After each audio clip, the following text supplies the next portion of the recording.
Hey everybody, I'm Tony D, and welcome to Screenwriting Tips.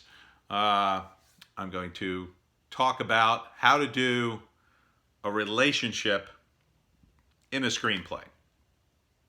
And when I mean a relationship, I mean a romantic relationship, and I don't necessarily mean a romance movie. I'm talking about how to handle the dynamic of a relationship within a screenplay. Um, so don't focus so much on romance. It's not about romance.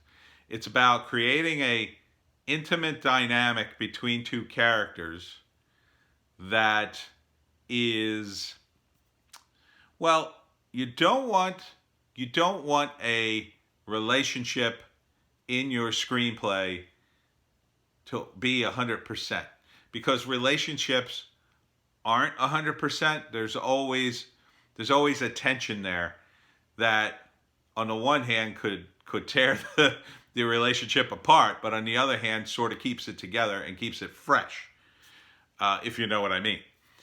So you need to kind of show that tension regardless of what the movie's about. Now, if you're doing a romantic movie or a movie about that relationship, you're probably drilling down deep and going into minute detail about the relationship, because that's what the screenplay is about.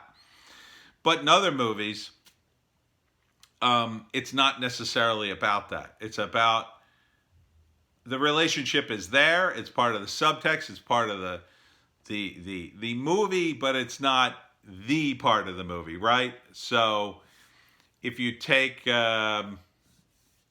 I don't know, the original Star Wars movies, and you look at the relationship between Han and Leia and how that developed over the course of 3 movies. It's very slow, obviously. It took a while for it to develop. Um, so in the first movie, and the trilogies are in themselves almost like Act 1, Act 2, Act 3 of a movie. So in A New Hope, he just called her, princess all the time, like a derogatory term, and she didn't like him. Right? They both hated each other. He thought she was stuck up and annoying, and she thought he was an egomaniac. So by the end of that movie, the first movie, there's no real connection between them, and in fact, they throw out this scene where she kisses Luke during the swing, right? During the big swing, for luck. So you think, oh, wait, she's going to end up with Luke at the end. But then it's in the second movie, they kind of come together. In the second movie, they're and most of it doesn't focus on that. Most of it's focusing on the Empire and everything. It starts with Hoth and their escape, and they have this whole section where Luke goes off to train with Yoda, and then they're off doing rebel stuff, and they end up in the asteroid field and all that nonsense. And at some point, they end up at Cloud City, and her and Han are kind of bonding, but we don't get to see too much of that. Some of it, and then Han gets frozen, and the end of the movie is, oh no, we've lost Han, and we got to go save him. So then you finally get to the third act, which is Return, and they save him, and Leia is a big part of that. She gets caught. She does a rescue mission, then gets caught. Then the second rescue mission comes in, and she takes a big chance by doing all that. And they save him. They get caught up in the events of the movie again, although, again, there's that tension there. And then finally, at the end of the movie, they're together. Right? They're, the, oh, he's my brother scene. And he's just like, oh. Oh, okay. That works out. Um, so there's this idea that um, you have to show, in that context, the romance was so downplayed, it was almost not there. So that sort of kept it alive in that you're only getting tiny bits of information in this. There's so much happening in those three movies. It's not about their relationship, but you get to see it over the course of three movies, and then it's like, oh, okay. So it's not like you're sick of seeing them go back and forth.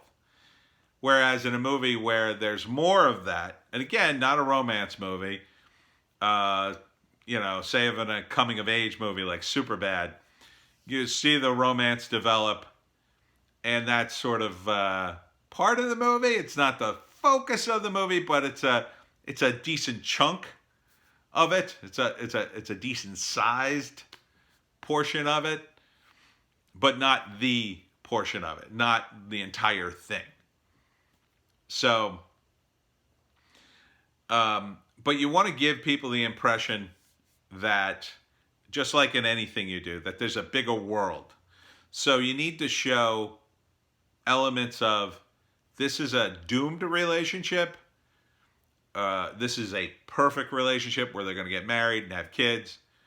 And this is how they get along in their day-to-day life. Like, all that has to be portrayed at some point. Now, they don't have to be in any particular order.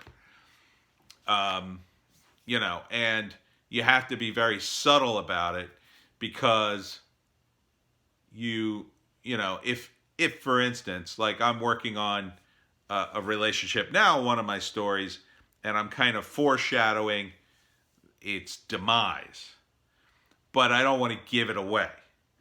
So I realized I did the foreshadowing of the demise, and then said, no, I have to also have enough info there that no, this could all work out, right? I need to show them.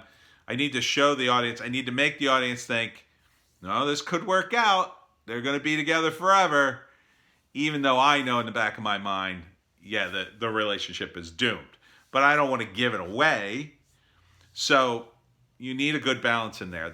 You have to be subtle, and you have to be nuanced, and you have to leave in little clues. Can't really explain it without giving away that story, so I'll stay off of that one. But you need to be very subtle about it, and you have to think about how events play themselves out, either in your own life or lives that you've heard about. So, for instance, I know of someone whose relationship fell apart because their SO, their significant other, was cheating on them. And they had no clue about that, but they had clues about other things, right? So it's the other down the stream clues that you would see completely out of context that would kind of look normal, but then when you go back and look at them towards the end of the story, when you realize, oh, he or she's been cheating the whole time, then you go, that's why they did this. That's why they did that. So the clues that you drop, the foreshadowing that you drop for a doomed relationship, let's say, and they tend to be more interesting than ones that survive, they need to be, those clues also have to be like, well, that's normal, or that's acceptable, or that makes sense within the context. So in this case, the woman or the man, their SO was working late, let's say. That's a typical one. That's almost a tough one to pull off now because it's so common. But people do work late, so it still kind of works if you can show things show things slightly. You couldn't just say working late. Oh, I'm working late again. You would have to like add some info to that, like some sounds in the background that would confirm that, or a visual that would confirm that with the character, oh, I'm working late, and he is calling from the office, and he is in the office, and he is working late, or she's working late. And then later, when you expose that person, you realize, well, yeah, they call from the office, but then they went right out and cheated on their SO. That's just a small example. At the same time, it's much harder, I think, to portray a relationship that works in that context, or that ends up very happy, because the giveaway, I think, from screenwriting position is they hate each other in the beginning and it looks hopeless, but somehow they come together at the end. That's almost a telegraph that, yeah, they're going to be together at the end, because you kind of know what movie you're watching, and you see these two characters who are so far apart but obviously attracted to each other.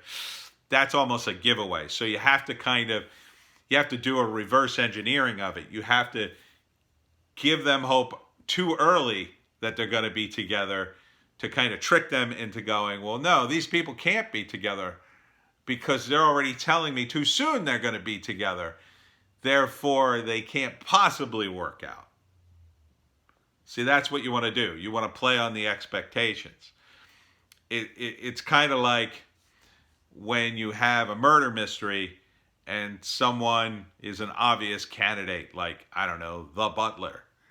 And then you throw that out there, and you also then do things that indicate that he's not the killer, and then you circle back and make him the killer, because that would have been too obvious, but then it turns out it was totally true. But that's hard to do too, because if it turns out it is totally true, then how did you get off the trail when you were right on it so quickly? That can undermine the character who figures it out. But there are ways around that depending on the detail. So for relationships, just like anything else in your screenplay, it's really like a push-pull kind of situation. So you want to have some of that dynamic there, so the audience can feel like, wow, this could go anywhere. And just like you want to have a bigger world, you want to also indicate events and things and people outside their relationship that they interact with, that may not even appear on screen but are referenced to, so it feels like a bigger world, which also helps give this sense of that anything could happen, whether it's good or bad. So I hope that makes sense. I know it was a bit confusing, but that's it. That's our screenwriting tip for today. Please check out my books, Wokistan, and of course The Pineys. Books are available at Amazon.com. Ebook, trade paperback, Kindle Unlimited is free. Also, check out the Webcomic Factory at thewebcomicfactory.com and read all my free comics there. You can check these things out and see if I know how to write a story.